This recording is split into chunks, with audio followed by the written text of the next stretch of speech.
There is a moment most people over 65 know. A word that should arrive instantly takes a second too long. A name that has been easy for 20 years momentarily isn't there. You wait, it comes, and you file it under getting older and move on.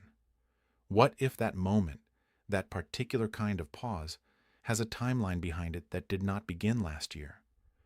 What if the biological process producing it started not 2 years ago, not 5 years ago, but possibly a decade ago, running entirely without symptoms, without any signal your body sent that you could have recognized and acted on? And what if the part of that timeline that matters most did not begin in your brain at all? In the next few minutes, I'm going to show you exactly how damage in the gut, damage that produces no digestive pain, no bloating, no obvious sign that anything is wrong, silently accelerates the loss of the very memory function that most older adults fear most, not as a theory, as a step-by-step biological mechanism that researchers can now trace from the gut to the specific brain structure responsible for storing new memories. At around the 9-minute mark, I need to tell you about a system in your brain that most people have never heard of, a system that activates while you sleep and clears the waste that, if left to accumulate, becomes the hallmark of Alzheimer's disease. And I'm going to tell you something about that system that no one has told you. Your gut bacteria are directly responsible for how well it runs. Not indirectly, not metaphorically, through a specific biological pathway that researchers have now mapped in detail. Most people optimizing their sleep for memory have never been told this piece. I've spent more than 3 decades in geriatric medicine.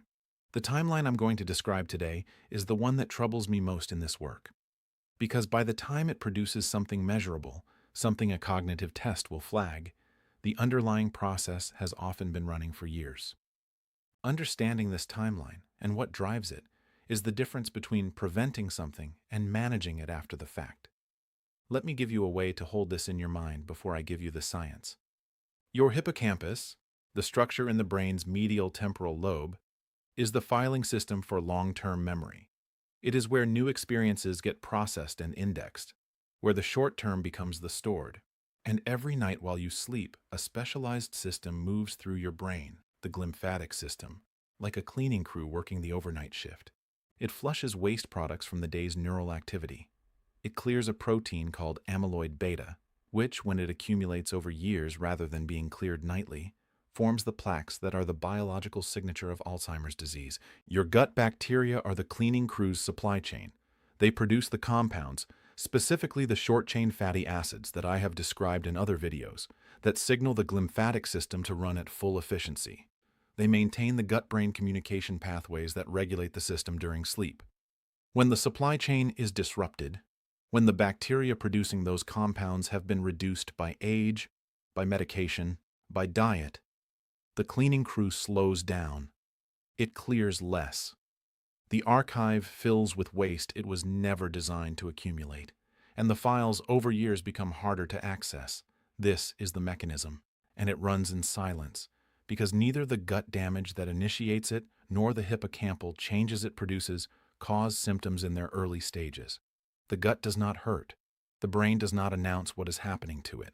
The only external sign, years into the process, is a pause that lasts a second too long. Let me be specific about what the research shows, because the details are what make this actionable. The hippocampus is one of the most inflammation-sensitive structures in the brain.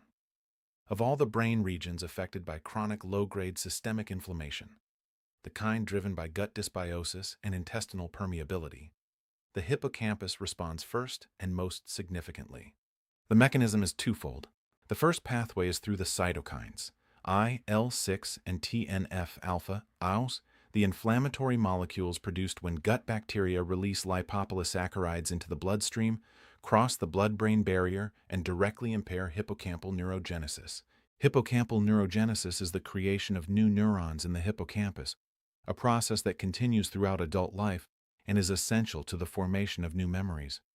In adults over 65, neurogenesis is already reduced compared to younger adults.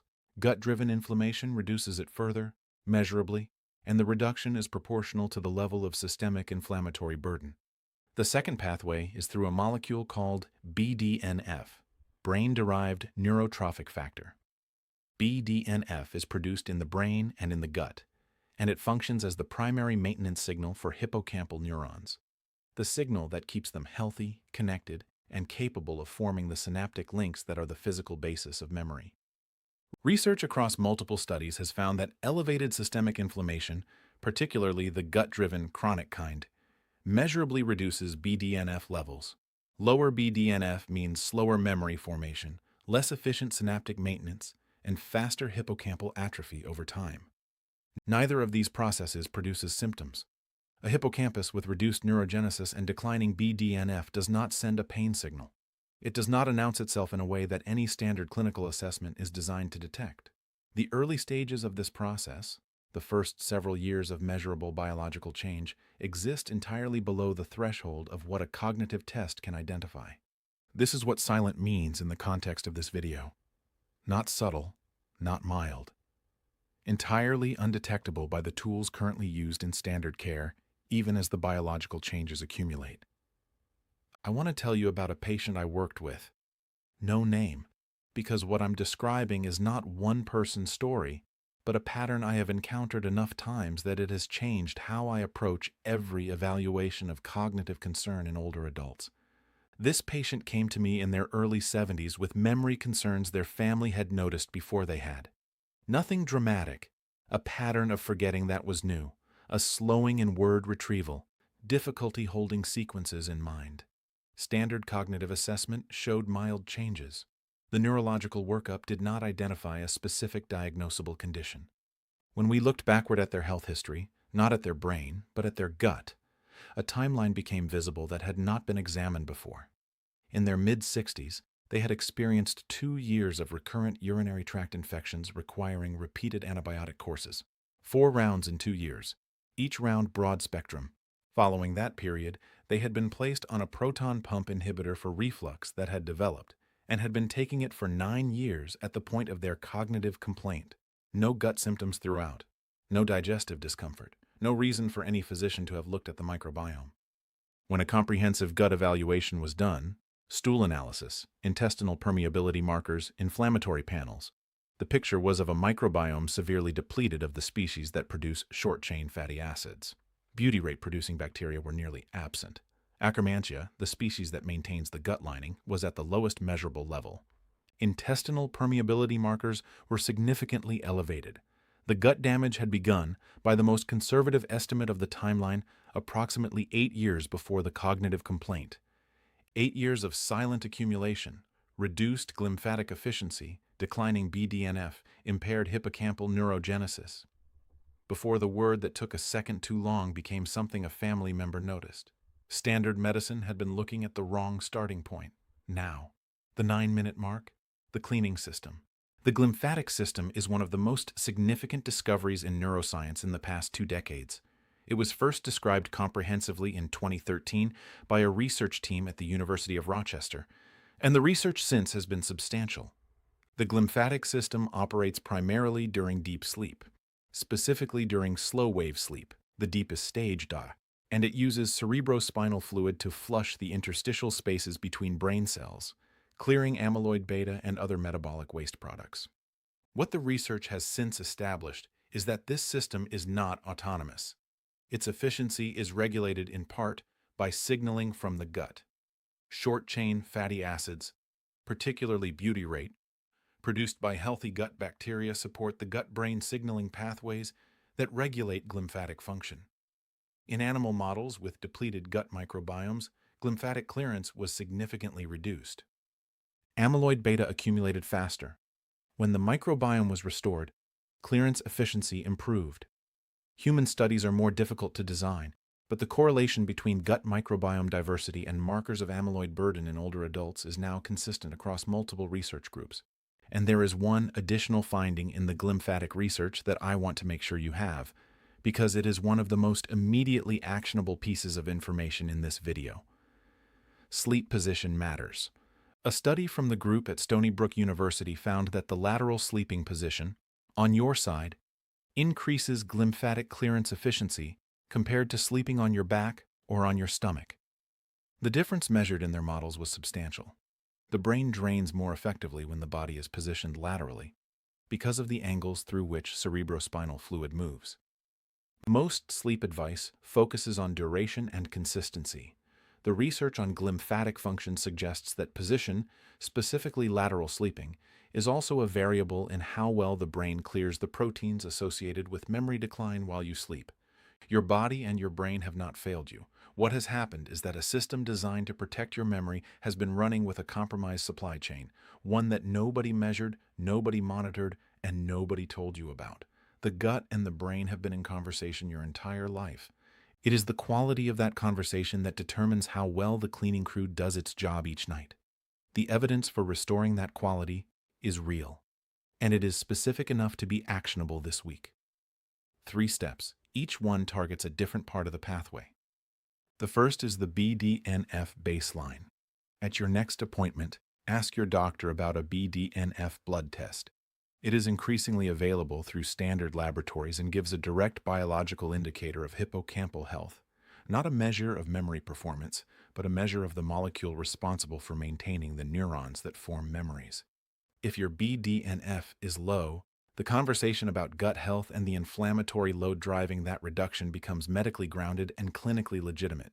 It also gives you a baseline to measure against as you make changes. The second is the glymphatic sleep protocol. 2 specific adjustments that support both the gut glymphatic pathway and overall clearance efficiency. The first, eat your last meal or substantial snack at least 3 hours before sleeping.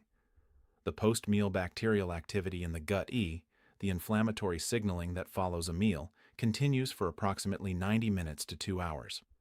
Allowing this to resolve before sleep gives the glymphatic system a quieter internal environment to work in. The second, if you currently sleep primarily on your back, experiment with lateral sleeping on either side. It requires adjustment, and a body pillow between the knees can make it sustainable.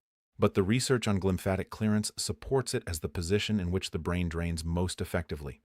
The third is the memory gut stack. 3 foods with the strongest documented evidence for hippocampal support through the gut-brain pathway. Wild blueberries, not cultivated blueberries, wild contain a specific concentration of anthocyanins that cross the blood-brain barrier, reduce hippocampal microglial activation, and in human trials have been associated with improved memory performance in older adults with mild cognitive concerns. Extra virgin olive oil contains oleocanthal and polyphenols that support both gut microbiome diversity and hippocampal synaptic integrity.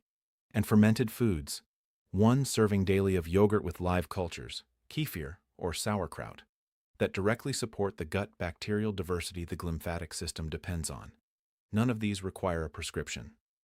All 3 have human trial evidence in the age group most relevant to this video.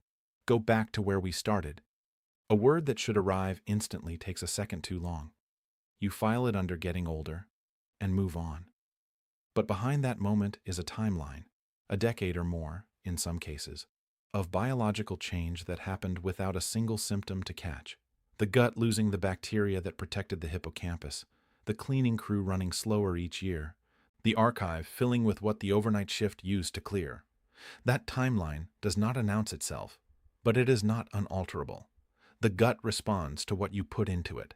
The glymphatic system responds to conditions you can influence. The BDNF in your hippocampus responds to the inflammatory burden you reduce. The pause that takes a second too long is not the beginning of something inevitable. For many people, it is the point at which the right information, applied to the right system, can change what comes next. If someone you care about has been dismissing these moments, their own or a family member's, as simply getting older, please share this video with them. Because the most dangerous thing about a silent process is not the process itself. It is the absence of a reason to look. Tonight, before you sleep, I want you to notice one thing. Pay attention to the position you fall asleep in. And if you wake during the night, notice the position you're in then. Just observe, make a mental note. Because next week, I'm going to go deeper into the glymphatic research. Specifically, the sleep architecture changes that happen in adults over 65, why deep slow-wave sleep declines with age, and what the research now shows can partially restore it. The connection between that research and what we discussed today will give you a complete picture of the gut sleep memory pathway. Come back with your observation from tonight. It will make next week's video land differently.